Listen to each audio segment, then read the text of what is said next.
여러분 안녕하십니까? 한건산입니다. 37번째 특강 시간입니다. 먼저 디모데전서 3장 16절의 말씀을 보겠습니다.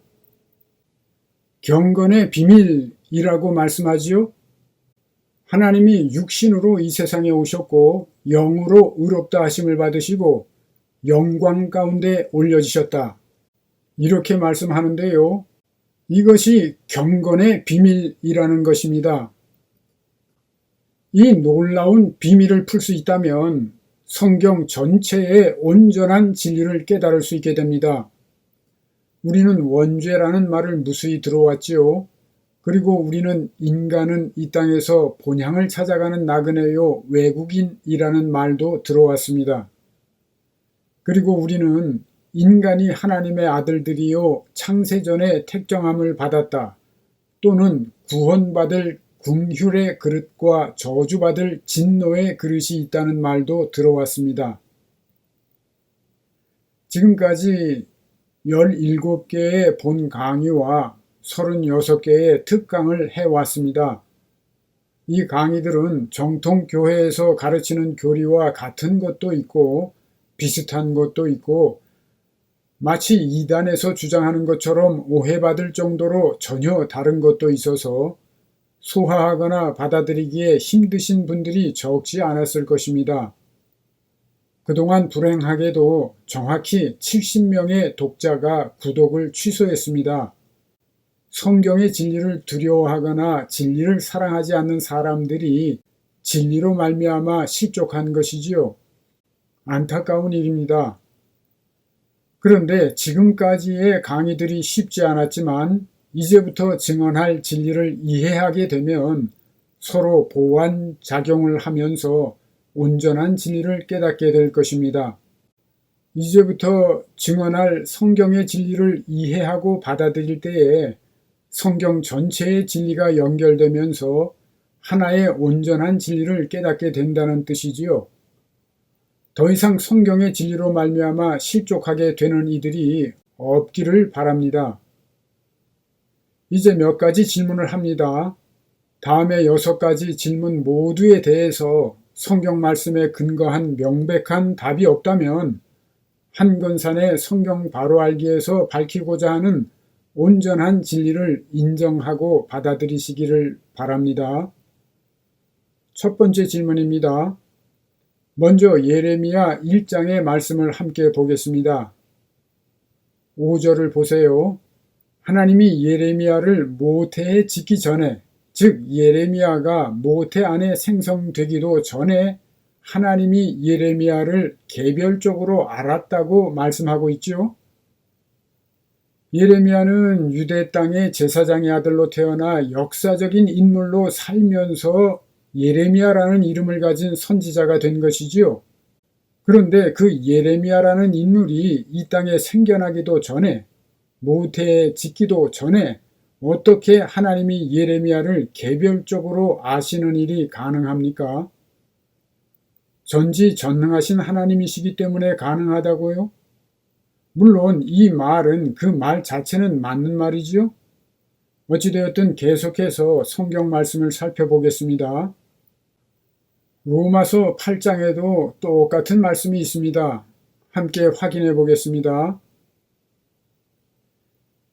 이 말씀에서도 하나님이 구원받을 자들을 창세 전에 미리 아셨으며 미리 정하셨다고 말씀합니다. 그렇지요? 그뿐이 아니지요. 이러한 말씀들과 연관되어 있는 말씀들이 성경에 여러 곳에 기록되어 있습니다. 에베소서 1장에 창세 전에 그리스도 안에서 우리를 택하셨다 이렇게 말씀하고 있고, 사도행전 13장에 영생을 주시기로 작정된 자는 다 믿더라. 그리고 데살로니가 후서 3장 2절에는 믿음은 모든 사람의 것이 아니다 이렇게 말씀하지요. 일부 신학자들은 전지전능하신 하나님은 예지의 능력이 있으시기 때문에 이 땅에 태어나지도 않은 사람들을 미리 아셨다고 주장합니다. 그러나 이러한 주장은 사변적이고 철학적인 많은 논쟁을 불러일으킬 뿐입니다. 과연 하나님께서 이 땅에 생겨나지도 않은 사람들을 창세전에 미리 아셨다는 말씀들을 하나님의 예지와 예정에 관한 진리를 가지고 설명할 수 있을까요? 특강 4강에서 하나님의 예정은 복수 예정이며 각 사람은 각자의 자유의지로 그 길들을 선택하여 가게 되어 있으며 하나님께서는 그 모든 길들을 미리 아시고 다시 말해서 예지하시고 섭리하신다고 증언했습니다. 그리고 이러한 하나님의 예정과 예지는 인간이 어떤 한 길로만 가서 어떤 하나의 결국만을 맞이하게 만드는 예정과 예지가 아니라고 증언했지요. 하나님께서 복수로 여러 가지 길들을 예정해 놓으시고 그 모든 길들을 아신다는 뜻인 것입니다. 전지전능하신 창조주 하나님이 모든 길을 복수로 예정해 놓으셨기 때문에 인간이 걸어갈 그 길들을 모두 알고 섭리하고 계신다는 사실, 이것이 하나님의 예지요, 참이요, 진리입니다. 인공지능 알파고가 바둑 9단을 이길 수 있는 것은 사람이 바둑에서 들 수 있는 경우의 수가 최대한 입력된 데다가 스스로 학습을 통해 수많은 시도를 하며 경우의 수를 익히고 기억하며 응용할 수 있는 능력을 가졌기 때문입니다. 그런데 하나님은 알파고를 만든 사람들과 그 DNA를 창조하신 전지전능하신 분이십니다. 하나님은 자유의지를 가진 인간이 이 땅에서 순종할 경우와 순종하지 않을 모든 경우에 따른 그 길들을 미리 아시기 때문에 그에 대한 대비책을 미리 아시고 예정하실 수 있는 것입니다. 그런데 하나님의 예지와 예정에 관한 이러한 진리를 가지고 사람들이 이 땅에 태어나기 전에 하나님이 그들을 개별적으로 아셨다는 진리를 설명하려고 한다면 철학적인 논리를 만들게 될 뿐입니다. 그렇다면 이제 질문합니다. 하나님이 이 땅에 세울 선지자들이나 구원받을 자들을 창세전에 개별적으로 미리 아셨다는 말씀은 어떤 진리를 근거로 할 수 있는 말씀일까요? 창세전에 그들이 존재했기 때문에 그들이 이 땅에 태어나기 전에 하나님이 개별적으로 아셨다는 말씀은 아닐까요? 두 번째 질문입니다. 모든 인간은 원죄를 가지고 태어납니다. 아담과 하와가 지은 죄를 원죄라고 말하지요. 이 원죄가 모든 인간이 안고 태어나는 죄가 되었다고 말합니다. 그런데 우리 대부분의 사람들은 자기 위로 7대 조상만 되어도 그분들의 이름이나 성품에 대하여 아는 것이 거의 없습니다. 그리고 만일 그 분들이 무슨 죄를 지었다고 해서 그 후손인 자기가 대신 그 죄를 담당해야 한다고 하면 코웃음을 칠 것입니다. 심은 대로 거두는 것이 하나님의 기본법입니다. 에스겔 18장 20절에 보면 범죄하는 그 영혼은 죽을지라 아들은 아버지의 죄악을 담당하지 아니할 것이요 아버지는 아들의 죄악을 담당하지 아니하리니 의인의 공의도 자기에게로 돌아가고 악인의 악도 자기에게로 돌아가리라. 이렇게 말씀하고 있습니다. 이제 질문합니다. 진리가 이와 같다면 아담과 하와가 범죄한 것이 나와 무슨 상관이 있다는 것입니까? 그 죄가 왜 우리에게 각각 나의 원죄가 된다는 것입니까? 아담과 하와에 대한 창세기의 기록은 역사이지만 동시에 원죄를 설명하는 비유가 들어있는 말씀이 아닐까요? 그 원죄는 누가 지은 죄를 가리킬까요? 그리고 누가 마땅히 죽어야 하는 것일까요? 죄를 지은 당사자가 죽어야 하지 않겠습니까? 세 번째 질문입니다. 인간은 이 땅에서 나그네의 삶, 외국인의 삶을 산다는 것이 성경의 말씀입니다. 크리스천이 아닌 사람들도 인생은 나그네 길이라고 말하지요. 히브리서 11장은 믿음장이라고 말합니다. 사도 바울은 여기에서 아벨, 에녹, 노아, 아브라함 등 믿음의 조상들의 믿음에 대해서 본받을 것을 말씀합니다. 그리고 15, 16절에 보면 그들이 나온 바 본향을 생각하였더라면 돌아갈 기회가 있었으려니와 그들이 이제는 더 나은 본향을 사모하니 곧 하늘에 있는 것이라 말씀합니다. 더 나은 본향은 하늘에 있다. 이것이 성경의 가르침입니다. 여기에서 본향은 헬라어 파트리스를 번역한 것입니다. 주님께서 선지자가 고향에서는 높임을 받지 못한다고 말씀하셨는데요. 이 말씀에서 고향으로 번역된 단어도 마찬가지로 파트리스입니다. 어떤 사람이 나그네요 외국인이라는 말은 그에게 본향이 있고 본국이 있다는 뜻이지요. 그리고 본향, 즉 고향이란 내가 태어나서 살던 곳을 의미합니다. 성경은 천국이 우리의 본향이라고 말하는데 우리가 이 땅에 태어날 때에 하나님이 영혼을 불어넣어 주셨기 때문에 천국을 우리의 본향이라고 말한다면 앞뒤가 맞는 말일까요? 이 땅에 태어나기 전에는 우리 각자의 영혼이 없었고 이 땅에 태어날 때에 하나님이 주신 것이라면 천국이 어떻게 우리가 살던 본향이라고 말할 수 있느냐는 질문입니다. 우리가 이 땅에 태어나기 전에 하나님의 품 안에 있었기 때문에 천국이 우리의 본향이라고 말하는 것도 철학적인 논리에 불과합니다. 그렇다면 우리가 태어나서 살던 곳이 천국이기 때문에 천국이 우리의 본향이요 고국이라고 말씀하는 것은 아닐까요? 네 번째 질문입니다. 이번에는 세 번째 질문과 관련해서 질문합니다. 특강 21강에서 증언했듯이 신약시대의 헬레니즘 문화권에 속한 사람들은 대부분 윤회 환생 사상의 영향을 받고 있었고 윤회 환생 사상은 사탄의 사상입니다. 이 사탄의 가르침을 믿고 살아가는 사람은 구원받을 수 없습니다. 끝없이 죄를 짓게 하는 거짓말이기 때문이지요.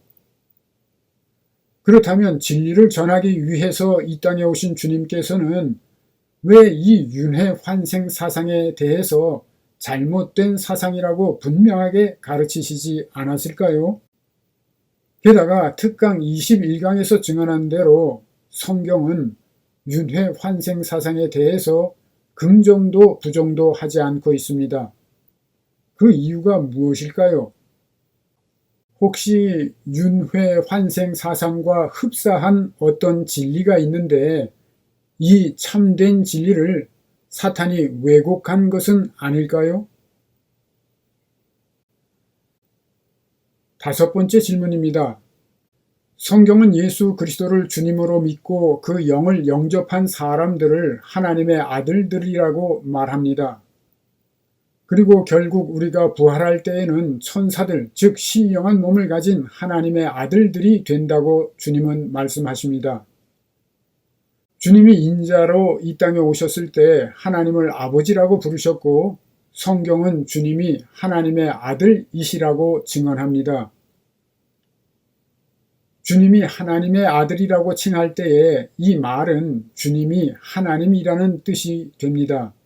그래서 유대인들이 주님을 다음과 같이 비난했고 주님은 놀라운 진리를 답변으로 주십니다. 유대인이 말하지요.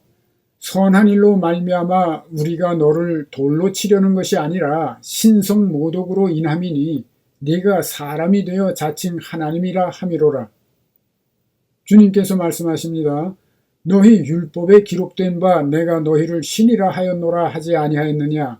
성경은 패하지 못하나니 하나님의 말씀을 받은 사람들을 신이라 하셨거든 하물며 아버지께서 거룩하게 하사 세상에 보내신 자가 나는 하나님의 아들이라 하는 것으로 너희가 어찌 신성모독이라 하느냐.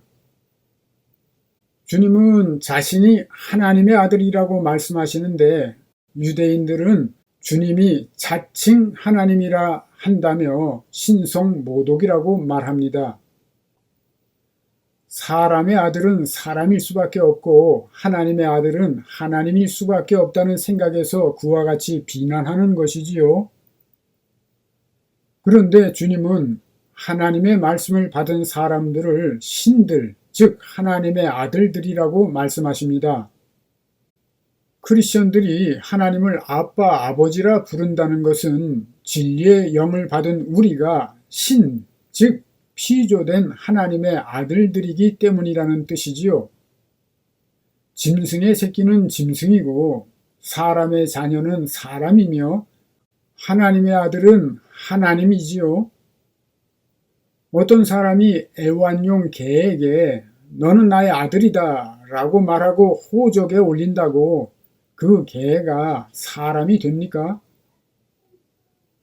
하나님이 사람에게 너는 나의 아들이다 라고 말씀하신다고 실제로 인간이 하나님의 아들이 될 수 있느냐는 질문입니다. 사람인 우리가 어떻게 무슨 근거로 실제로 하나님의 아들들이 되는 것일까요? 마지막으로 6번째 질문입니다.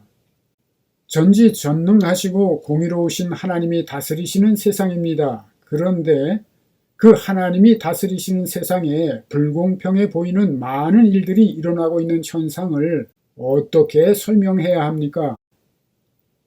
나면서부터 장애인으로 태어나는 사람들, 나면서부터 고대 광실에 태어난 사람, 헐벗고 굶주리고 박해받는 환경에 태어난 사람들, 독재자의 전횡, 악한 자들의 형통함 등등 하나님이 살아계시다면 어떻게 이러한 일들이 일어나며 방임될 수가 있다는 것입니까?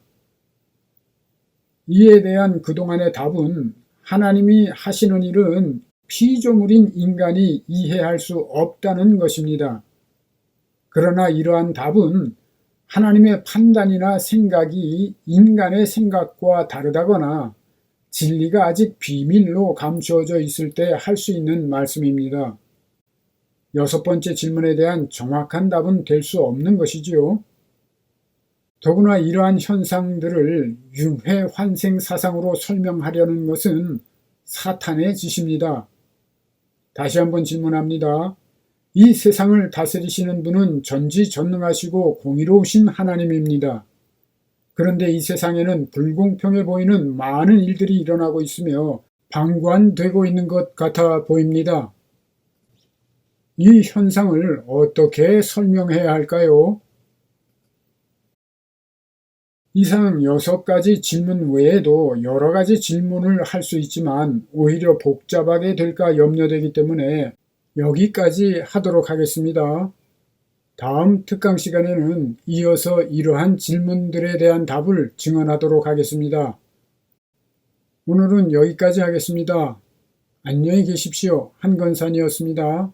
끝까지 애청해 주셔서 감사합니다.